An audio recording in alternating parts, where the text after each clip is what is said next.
What's up, guys? Welcome to Daily Dose of Reddit. This is your host, Zach, and today's subreddit is r/ChoosingBeggars.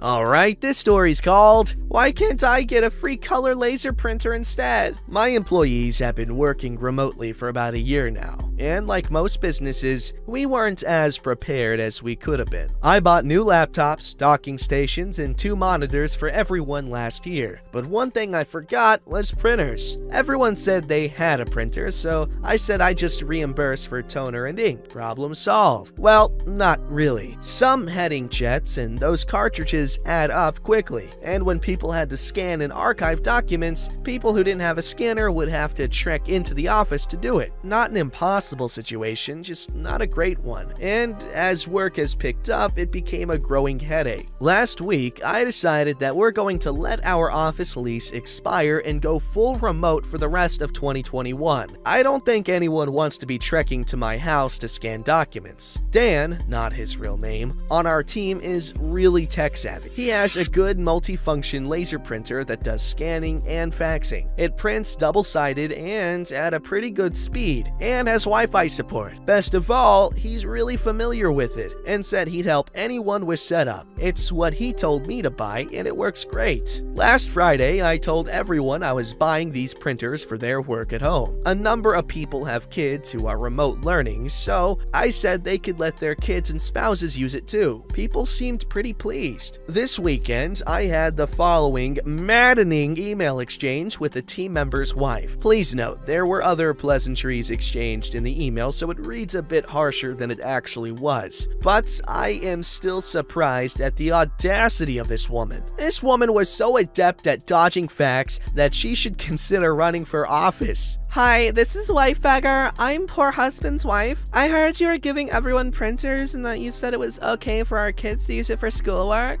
Hi, Wife Beggar. Yes, it supports Wi-Fi, so anyone in the house can use it. I don't know much about setup, but one of our guys, Dan, is really tech-savvy and volunteered to help anyone and their family with setup. I hope it helps. Would it be possible to get a color printer? It's easier if everyone has the same model. Dan is really familiar with this model, plus it makes it easier for tracking, accounting, and supplies. So this is the best fit. I just found Other model. for the same money. It wouldn't cost you more. Can we get that one instead? In the long run, it does. Color cartridges cost more money. Plus, that one is slower and doesn't support scanning. The kids won't mind if it's slower, and they don't need to scan anything for school. The primary purpose of this printer is for poor husband's work. The speed and scanning are most important for him. He doesn't scan anything. Our current printer doesn't scan at all. I know, he has to drive into the office to do it. This will save him time, plus we're not gonna have an office after June. He won't mind, and I've overheard you in WebEx meetings talking about the danger of one-size-fits-all thinking. Isn't that what this is? Finally, I lost my patience. I was done negotiating with a beggar. Wife Beggar, one of these printers will be arriving there today or tomorrow. That printer is Rando Boomer Company property for the purpose of poor husband to do his job. Within reason, your kids can use it for schoolwork. Please have your husband get in touch with Dan if he needs assistance. Oh, I thought you were buying it for us to keep.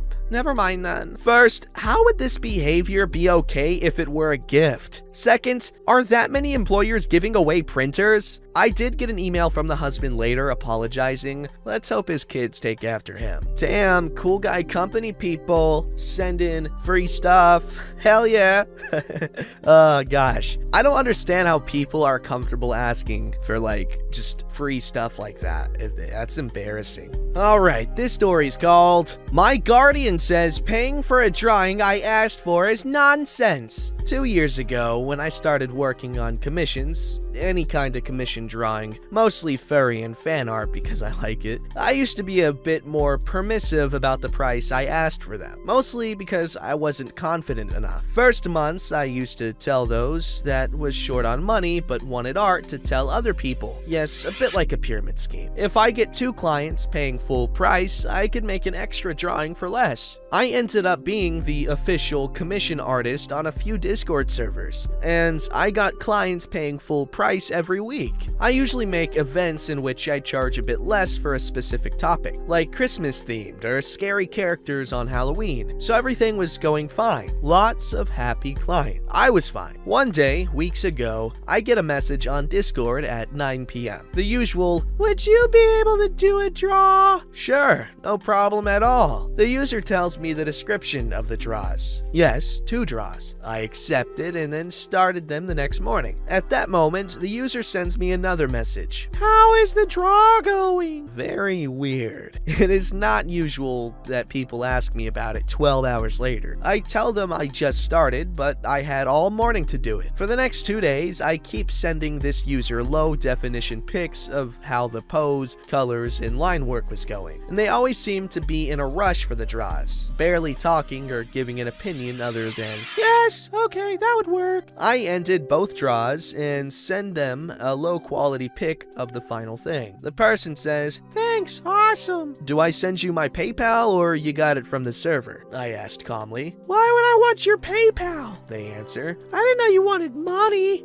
Everyone on the server knows I work on commissions. They even have a commission board with the draws they get from me. But somehow this person was totally sure I was doing draws for 2 days for fun. Not even for exposure because, as you may imagine, they were specific OC draws on specific situations. I couldn't use it as an example on social media. "I'll be able to pay you in 2 days," they said. Okay, I can live with that. The HD draws would be sent after I see the money on my PayPal account. Anyway, until now, they were being choosing, rushing me, and being a bit rude, even when they didn't have the money. But then it went totally hell choosing beggar. At this point, I'm still amazed because they use all the choosing beggar quotes. This person started with the fact that they were on a kind of daycare half day because they had a medical condition, and they work extra hours helping at a hospital, and all their money is used on food for the sick people, plus one of the draws was a birthday present for another user. That is my friend. It wasn't birthday. And their guardian, because apparently this person is an orphan too, was gonna get really mad. But they will pay me. I said, yes, thanks. Obviously this person was expecting me to give up and say, no worries, have your job for free. You are a warrior of this hard life. But it didn't work, so they started their choosing beggar script again and ended it with something like, I'll do all I can to pay you. Again, I told them to do that. This person gets out of options and gets their draws free. They use the ultimate feel bad for me technique. My guardian is really mad at me. She says a draw is not worth any money and is now taking away my phone from me. I won't be able to use internet ever again.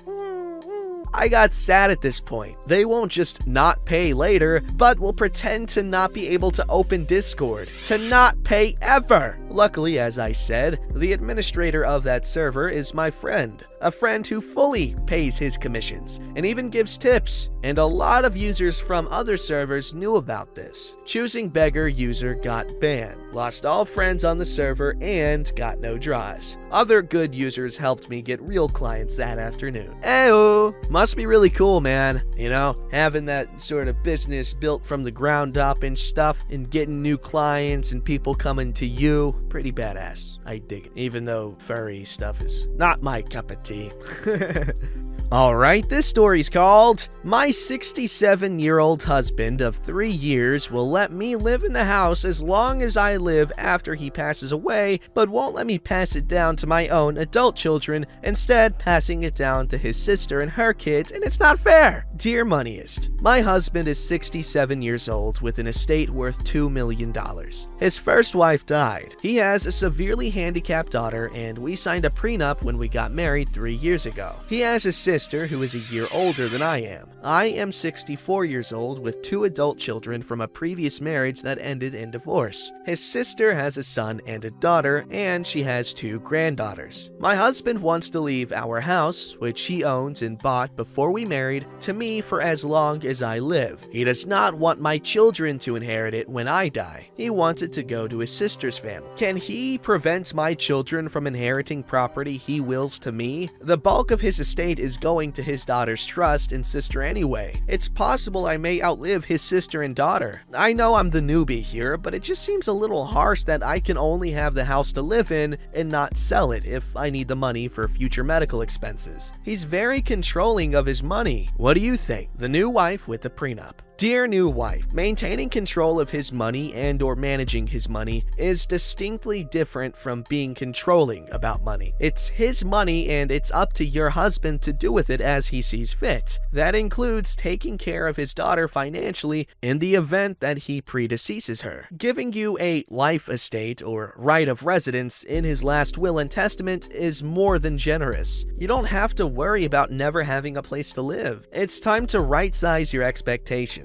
You've been married to this man for 3 years. He is retired, I presume, and has lived a long and healthy life. As you said, you were not a couple when he earned most of this money, and in a community property state, you are not entitled to any money that was earned before you were married, even if you divorced. In a separate property state, I can't see a judge awarding you his home and 50% of his assets. You can look into a health savings account, HSA, to help save money for retirement, especially healthcare expenses in your retirement. You are eligible if you have a high deductible insurance plan, but it also allows you to shelter up to $3,550 for an individual or $7,100 for a family in pre-tax money, which is withheld by your employer or set aside by you, especially if you buy your own health insurance, and placed in an HSA each year. An estate planner can help you explore other options. In the meantime, by allowing you to live in his house for the remainder of your days does not mean you own the property. That is a win for someone you've only been married to for 3 years, especially given that you are both in your 60s. If you sold the house, where might that leave his severely disabled daughter if she were to need full-time care or future medical assistance? I see no reason why your children should be part of his estate planning. His daughter is his #1 priority, and that is exactly how it should be. One of the biggest post-retirement expenses has been removed from your life. Although you may have to pay for maintenance, for upkeep, and taxes on the property, depending on your husband's will, that's a small price to pay for his generosity. You have at least 5 more years of work ahead of you. You will have to make them count. I certainly hope you enjoy them. What's that sound?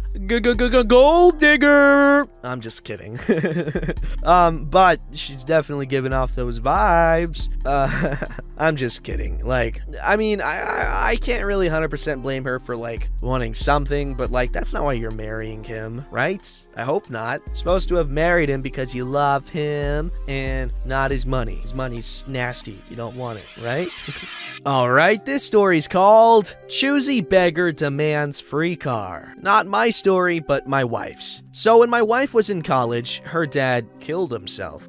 Took himself out to a secluded roadside and plugged his car, so he died of carbon monoxide poisoning. He was extremely depressed and figured that after he had seen his kids all grow up, he was less selfish in ending his life. My wife was very close with her dad, and this destroyed her. And to this day, 20 plus years later, she still breaks down around that time of the year. After his funeral, my wife ended up being given the car, since no one else in her family wanted to deal with it. It was a fairly new Honda Accord, and while she was driving an early 1970s Volkswagen Beetle, she couldn't bring herself to drive the car, or part with it because it was all she had left. My wife had a roommate in college who was the classic slacker. He used to guilt her into doing his assignments, taking tests for him, and buying his food, as well as quite often covering his part of the rent. Let's just call him Choosing Beggar. Now, Choosing Beggar's car had broken down some few months before this all happened, and had been driving his younger sister's car as she was living on a college campus and didn't really need to travel much. Once my wife got possession of her dad's car, Choosing Beggar immediately started dropping hints that he wanted it, asking almost daily what she was gonna do with it, constantly saying that it was so hard to drive an older model car that just consumed gas, and basically playing the victim, and even started making nasty comments about how she was being selfish and that she must not be a real friend, all because she wouldn't give him the car. Please note that my wife's car that she was actively using was at least 10 years older than his sister's. Understandably, my wife was falling to pieces at this time. So to keep the peace, she ended up telling the guy that he could use the car as long as he was careful and put the insurance in his name. At some point, my wife ended up leaving college for a few weeks to spend time with her family, since they were all gathering together to have a memorial for her father. So she leaves Choosing Beggar with the car and heads back home. When she got back, she noticed that Choosing Beggar's sister's car was parked out on the street and figured that his sister must be visiting. When she went inside, there was no sister, only Choosing Beggar. She thought this was strange, so she asked if his sister was borrowing her car to run errands. Choosing Beggar then went on to explain that he just hadn't enjoyed driving the car she gave him, so he had sold it and was putting the money aside to buy something that he chose, and had decided that driving his sister's car wasn't so bad after all. Suffice to say that my wife called the cops, but nothing was done since this guy had forged a bill of sale and, as she had instructed, put the insurance in his own name. She has serious trouble trusting people to this day, and has some pretty serious walls in place when it comes to friends. Sam, this is just a sad story. There was no, like, redemption in the end? Or retribution, I guess is the word. What? Oh man, poor OP's wife. Don't forget to like, subscribe, and hit that bell to never miss an episode.